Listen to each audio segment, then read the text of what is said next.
परंतु लुट्टन पहलवान नहीं माना। उसने कहा सरकार लड़ेंगे, हुक्म हो सरकार। राजा साहब ने बहुत समझाने का प्रयास किया, तुम पागल हो जाओ, यानी कि कहा कि क्या है कि वो इस कुश्ती के लायक नहीं है। उसने बिना सोचे समझे क्या है पागलपन में चुनौती दे दी है, वो मेला देख करके यहाँ से चला जाए। मैनेजर से लेकर सिपाहियों तक ने धमकाया।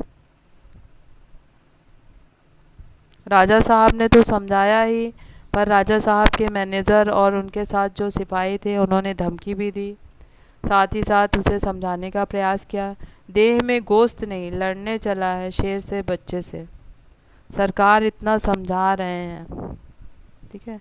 देह में गोश्त नहीं यानी कि क्या है, वो ठीक है उसके शरीर बालिस्थ था, शरीर में मांसल था, परंतु पहलवानी में ये निश्चित होता है कि है जितना वजन है उतना सामने वाले का भी होना चाहिए। तो चांद पहलवान बहुत भारी भरकम था, उसके सामने देह में गोश्त यानी मांस नहीं, उसके सामने है लुट्टन पहलवान अभी बच्चा ही था, लड़ने चला है। सरकार इतना समझा रहे हैं यानी राजा साहब इतना समझा रहे हैं फिर भी नहीं मान रहा है, परंतु लुट्टन फिर भी नहीं माना। दुहाई सरकार, पत्थर पर माथा पटक पटक कर मर जाऊंगा, मिले हुक्म। वह हाथ जोड़कर गिड़गिड़ाता रहा।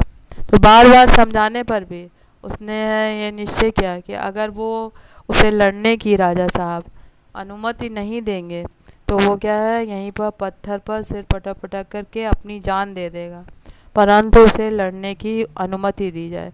वो बार बार राजा साहब से गिड़गिड़ा करके बार बार राजा साहब से ये प्रार्थना करता रहा, ठीक है।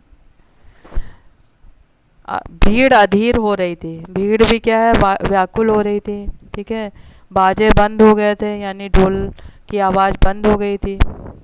और पंजाबी पहलवानों की जमायत, जमायत माने होता है समूह, तो जो पंजाबी पहलवानों का जो समूह आया था क्रोध में से भर करके लुट्टन पर गालियों की बौछार कर रही थी, ठीक है।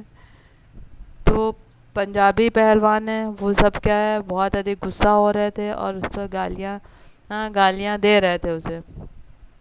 और दर्शकों की मंडली भी उत्तेजित हो रही थी, दर्शकों में भी क्या है उत्तेजना फैल गई थी।